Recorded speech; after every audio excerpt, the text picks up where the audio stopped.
जय श्री राधे कृष्ण मित्रों। आज हम चर्चा करेंगे भगवान श्री कृष्ण जी की कुंडली पर और भगवान श्री राम जी की कुंडली पर। देखिए, चर्चा करने का विषय यह है कि जो हमारे पूर्व जन्म के कर्म होते हैं वो अगले जन्म में फिर हमको किस प्रकार भोगने पड़ते हैं। तो श्री राम जी के क्या कर्म अधूरे रह गए थे कि वो फिर श्री कृष्ण जी के रूप में पुनः इस पृथ्वी पर दोबारा आए। तो चलिए चर्चा करते हैं, चर्चा को आगे बढ़ाते हैं। देखिए, पहले पॉइंट में जो माँ देवकी हैं, जो श्री कृष्ण जी की माता हैं, जिसने भगवान श्री कृष्ण जी को जन्म दिया, वह पिछले जन्म में केकई माता थी, जिसने श्री राम जी को वनवास के लिए भेजा था। दशरथ जी से वचन मांगे थे जी। अब हम आपको बताते हैं कि किस प्रकार से भगवान श्री राम जी ने उनके वचनों को पूरा किया। उसमें एक बात यह भी थी कि राम जी को 14 वर्ष का वनवास हो जाए। एक माँ से अलग किया था, जो माँ थी कौशल्या। अगले जन्म में फिर बनती हैं यशोदा मैया। तो केकई ने कहा था कि हे राम, आप मेरी कोख से जन्म ले अगले जन्म में। यह वचन पूरा करने के लिए भगवान श्री राम ने जन्म लिया देवकी की कोख से। ठीक है जी। और जो यशोदा मैया है वह पहले जन्म में थी कौशल्या।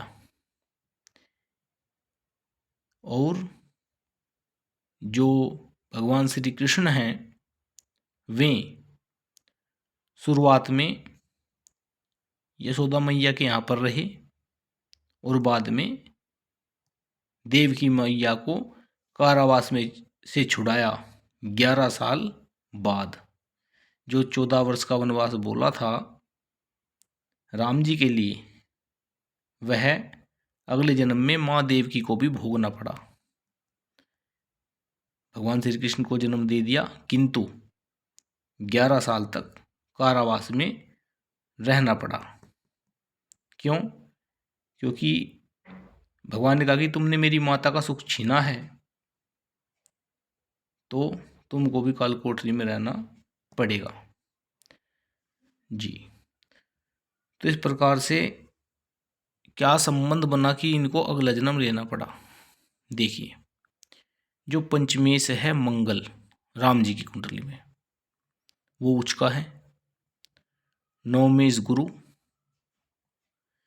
ऊंच का होकर लगन में विराजमान गज केसरी योग में, और यह एक राजयोग बन गया। केंद्र और त्रिकोण के स्वामी का एक राजयोग बन गया जी। दूसरा, इसी कुंडली में दर्शाया जाता है कि जो हमारा पंचम भाव है वो हमारे पूर्व जन्म का, लगन हमारा वर्तमान जन्म जो चल रहा है, और जो हमारा नवम स्थान होता है वह हमारा भाग्य अर्थात हमारा अगला जन्म। तो हमारे पूर्व जन्म पंचम भाव पंचमेश मंगल, अगले जन्म का स्वामी गुरु का संबंध बन गया, अर्थात अगले जन्म में भी आपको पृथ्वी पर आना पड़ेगा। यह संबंध यह दर्शाता है जी। दूसरा, जो रामचंद्र जी ने बाली को मारा था वह अगले जन्म में फिर बनते हैं बलहेरिया। और धोखे से मारा था राम जी ने, तो बलहेरिया ने भी वही बाण मारा और उससे श्री कृष्ण भगवान की मृत्यु हुई। जो अष्टम भाव है, अर्थात जो राम जी की कुंडली में अष्टमेश है, वह बनते हैं शनि। और शनि जो हैं सीधे दृष्टि डाल रहे हैं लगन पर। जो हमारा अष्टमेश है, हमारी जो मृत्यु के बाद हमारे नवम भाव से जो संबंध बना है, अर्थात मरने के पश्चात हमको अगले जन्म में अष्टमेश संबंधी, मृत्यु संबंधी जो चीज़ें हैं वह भोगनी पड़ेंगी। अर्थात जो कृष्ण जी की कुंडली में अष्टमेश है, गुरु, वह पूर्व जन्म के स्वामी बुध से संबंध बना रहा है। हमारी जो मृत्यु होगी पूर्व जन्म के किसी कर्म के कारण होगी कृष्ण जी की। वही जो बाली था वह अगले जन्म में बना बलहेरिया और श्री कृष्ण जी को तीर मारा। तो ये जो मृत्यु का अष्टमेश है गुरु, उसका संबंध बन गया पंचम भाव से, पंचमेश से, बुध से, पूर्व जन्म के कारण। दूसरा, जो जामवंत हैं, जब जामवंत जी ने कहा कि मेरी पुत्री का विवाह राम जी आप कर लो, तो उन्होंने वचन दिया कि मैं अगले जन्म में अवश्य ही आपकी पुत्री से विवाह करूंगा। तो उनकी पुत्री है जामवंती, उसके साथ विवाह किया।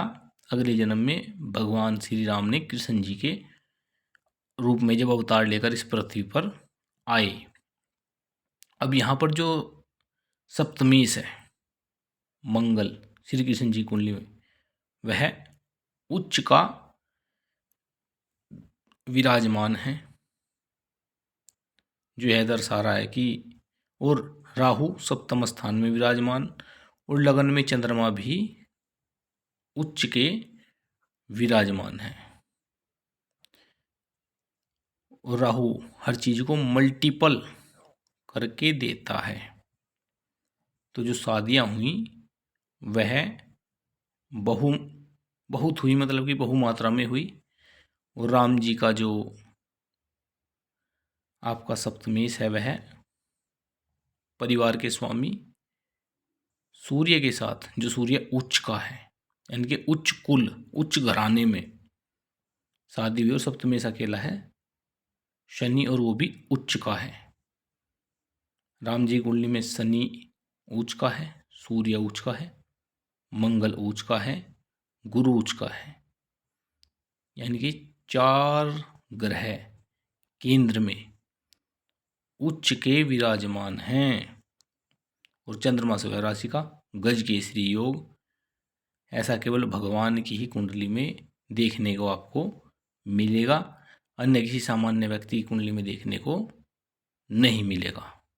और देखिए शुक्र भी उच्च राशि में विराजमान है। 1 2 3 4 5, और छठा चंद्रमा अपने घर का हो गया। 5 ग्रह उच्च के और छठा ग्रह चंद्रमा अपने घर का हो गया, अपनी स्व राशि का हो गया। तो देखिए जो पूर्व जन्म के कर्म हैं उनका संबंध पंचमेश का नवम भाव के स्वामी से बन गया। तो कुछ कर्म ऐसे रह गए थे राम जी के, जो भोगने के लिए अगले जन्म में फिर पृथ्वी पर आना पड़ा, दूसरा अवतार लेकर कृष्ण जी के रूप में। और दूसरा, अब जो यह कुंडली है कृष्ण जी वाली, उसमें उन्होंने फिर वे सारे कर्म भोगे। हर चीज की जो कथा बनी हुई है वह हमारे पूर्व जन्म के कर्मों के अनुसार ही बनी हुई है। तो किसी की कोई भी कुंडली हो और कोई कुछ कर्म भोग रहा है अच्छा करने के बावजूद भी, तो यह ना समझे कि हमारा कोई पूर्व जन्म का कर्म इसमें नहीं है।